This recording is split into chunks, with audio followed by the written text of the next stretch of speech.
Channel kitchen இருந்ததா இருக்கு. எல்லாரும் நல்லா இருக்கீங்களா? நம்ம ஏற்கனவே போட்டிருந்த மோதகம் வீடியோலேருந்து ஒரு சிஸ்டர் நம்மக்கிட்ட கமெண்ட்ல டவுட் கேட்டிருந்தாங்க. நம்ம தண்ணி ஊற்றி தானே அதை வேக வைக்க போகிறோம், அப்புறம் எதுக்கு நம்ம வதக்குறோம் அப்படின்ட்டு. எதுக்காக வதக்குறோம் அப்படின்னா, அது உதிராக இருக்கும். மோதகம் அப்படி தான் இருக்கணும்.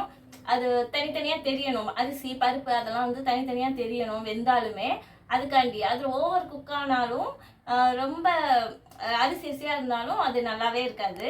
கரெக்டான பதத்தில் இருக்கணும். அதுக்காக நம்ம வந்து வதக்கும் போது ரொம்ப ஓவர் குக்காகவும் ஆகாது, ரொம்ப வந்து இதுவாயும் ஆயிடாது. ஊற வச்சுருக்கோம் இல்லையா, அதுக்காக தான் நம்ம அதை வதக்கி ஒரு கொஞ்சம் உதிராக காட்டுறோம்.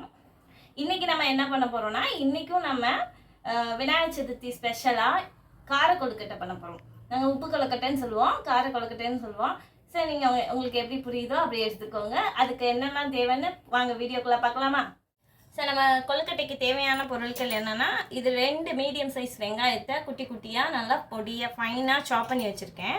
அதுக்கப்புறம் இது என்னென்னா 2 எப்படி சொல்கிறது, குண்டு குண்டு மிளகா, பச்சை மிளகா, அதை வந்து நல்லா ஃபைனாக சாப் பண்ணி வச்சுருக்கேன். அது விதை நிறையா இருந்துச்சு, ஸோ அதனால் சாப் பண்ணி வச்சுருக்கேன். இது 2 டேபிள் ஸ்பூன் தேங்காய் துருவி எடுத்து வச்சுருக்கேன். அப்புறம் இது என்னென்னா கருவேப்பிலை, கொத்தமல்லி, அதை நல்லா ஃபைனாக சாப் பண்ணி வச்சுருக்கேன். இது வந்து அரிசி, இது 400 கிராம்ஸ் அரிசி. எந்த அரிசினா, நான் இட்லிக்கு போடுவோம்ல குண்டரிசி, அதையே வந்து நல்லா ஊற வச்சு வச்சுருக்கேன்.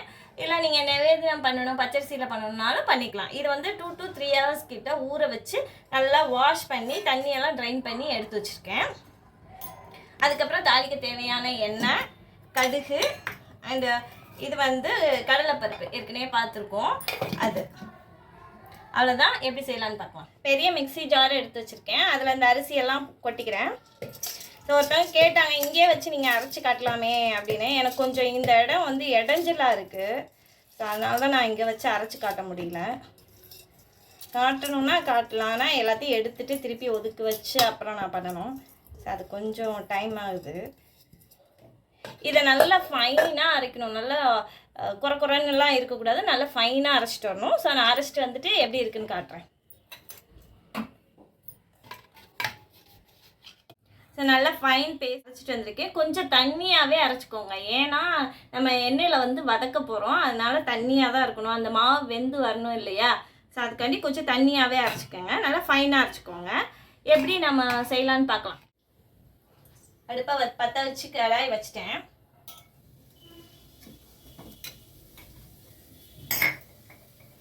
அதில் தண்ணி இருக்குது, அது எவாப்ரேட் ஆகிட்டுருக்கு. காஞ்சிருச்சு நல்லா பாத்திரம். 1 2 3 4 5 6 7 8 9 ஸ்பூன் ஊற்றிருக்கேன். ஏன்னா அந்த மாவு வந்து தண்ணியில் அந்த எண்ணெயிலே வேக போகுது, அதனால்.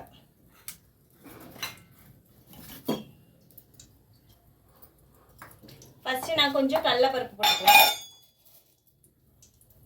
கடலைப்பருப்புனா 1 டேபிள் ஸ்பூன் போட்டுக்கோங்க, அந்த அளவு தான் இருக்கும்.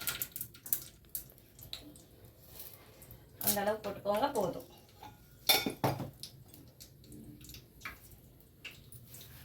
அது கூடவே கொஞ்சம் கடுகு போட்டுக்கிறேன். சும்மா ஒரு 1/4 டீஸ்பூன் 1/2 டீஸ்பூன் அந்த அளவுக்கு போட்டால் போதும்.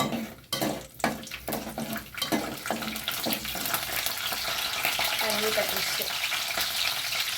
நான் ஆல்ரெடி சொல்லியிருக்கோம், தண்ணி பட்டால் அப்படி தெரிக்கும். தண்ணி பட்டாலும் படப்படப்படப்படான்னு முடிச்சு இருக்கிறேன்.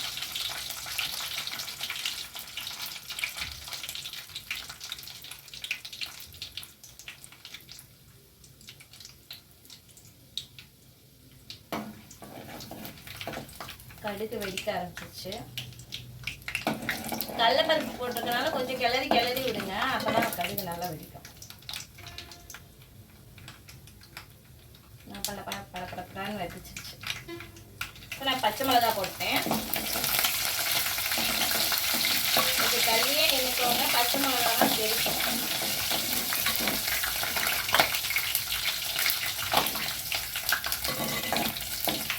கருவேப்பிலை, கொத்தமல்லி போட்டேன்.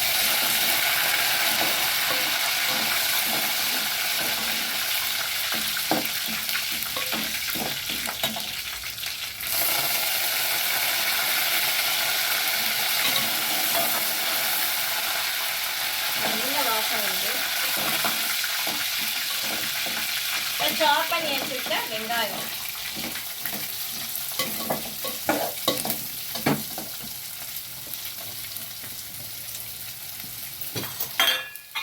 இது நல்லா பிங்கிஷா அப்பெல்லாம் வரணும்னு அவசியம் இல்லை. வெங்காயம் ஜஸ்ட் டிரான்ஸ்பரண்ட் ஆனால் போதும். ஏன்னா அதுக்கு அடுத்து நம்ம ஸ்டீம் பண்ணுவோம்.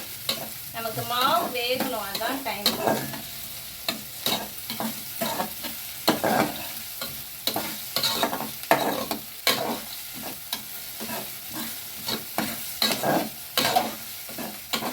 ஓரளவு அது லைட்டாக வதங்கிருச்சு வெங்காயம். இந்த ஸ்டேஜில் நான் பெருங்காயம் லைட்டாக ஸ்ப்ரே பண்ணிக்கிறேன். பெருங்காயம் எதுக்கு போடுறோம், நல்லா கொஞ்சம் அரோமா கிடைக்கும், அதுக்காக.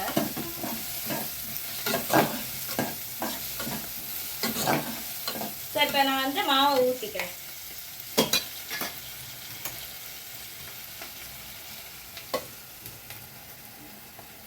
நல்லா தண்ணியாக இருக்குது மாவு. அதுக்காண்டி ரொம்ப தண்ணியும் வேணாம், ரொம்ப கெட்டியும் வேணாம்.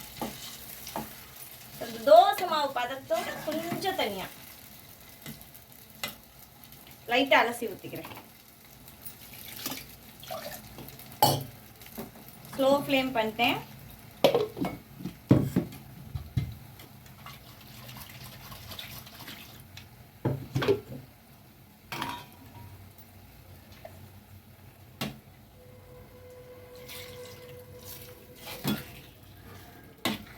பிடிக்கும் மாவு,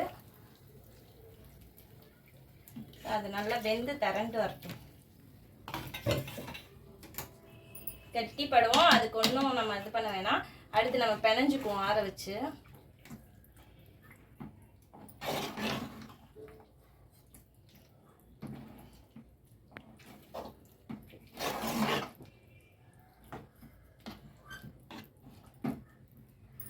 நல்லா கெட்டிடுச்சு.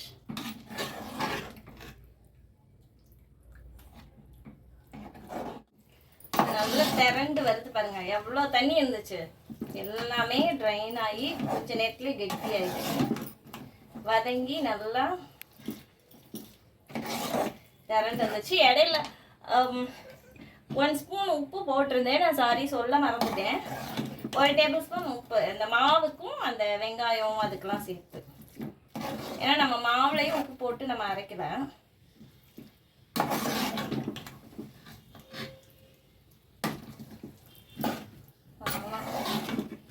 எல்லா தண்ணியும் எடுத்துருச்சு.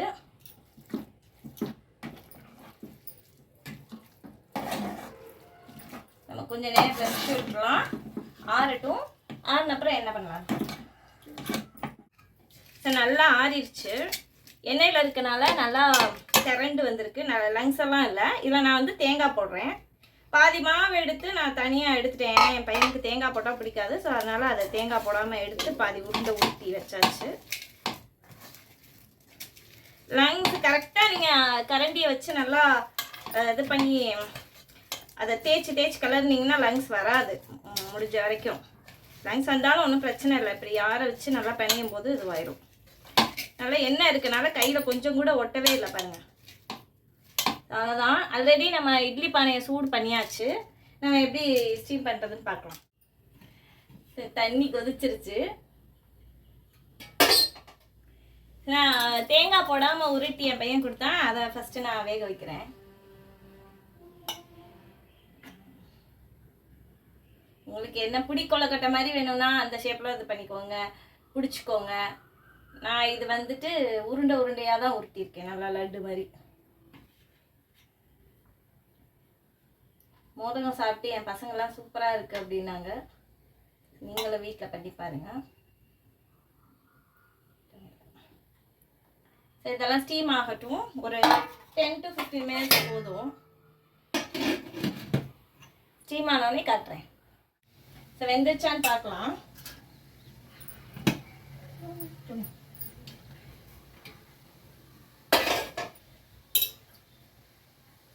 ஸோ இப்படி நீங்கள் அமுக்கும் போது அப்படியே எம்பி வரணும். எந்திரிச்சு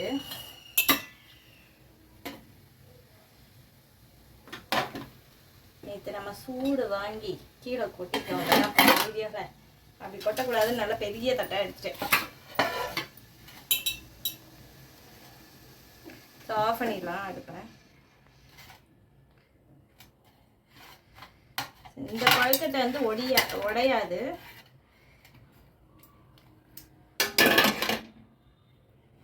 நல்லா அழகா வந்திருக்கு.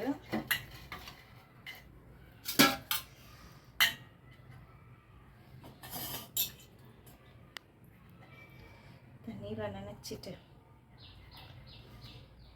எப்படி இருக்குன்னு சாப்பிட்டு சொல்றேன். நல்லா சூடா இருக்கு. பெருங்காயம் வெங்காயம் எல்லாம் போட்டு வதக்கி இருக்கனால நல்லா வாசம் இருக்கு. மாவையுமே நல்லா வதக்கிட்டோம் இல்லையா, ஸோ அதனால நல்லா வாசமா இருக்கு.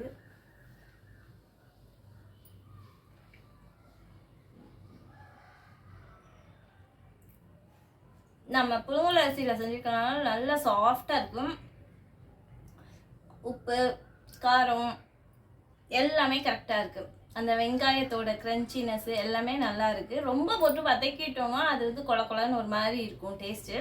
லைட்டாக வதக்கும் போது அதோட டேஸ்ட் நல்லாயிருக்கும். நீங்களும் செஞ்சு பார்த்து விநாயகருக்கு கொடுத்து சந்தோஷமாக விநாயகர் சதுர்த்தி கொண்டாடுங்க. ப்ளீஸ் சப்ஸ்கிரைப் பண்ணுங்கள், ஷேர் பண்ணுங்கள். சப்ஸ்கிரைப் பண்ணிவிட்டு பாருங்கள், நிறைய ஷேர் பண்ணி கொடுங்க, லைக்ஸ் போடுங்க, கமெண்ட்ஸ் கொடுங்க. நெக்ஸ்ட் வீடியோவில் பார்க்கலாம்.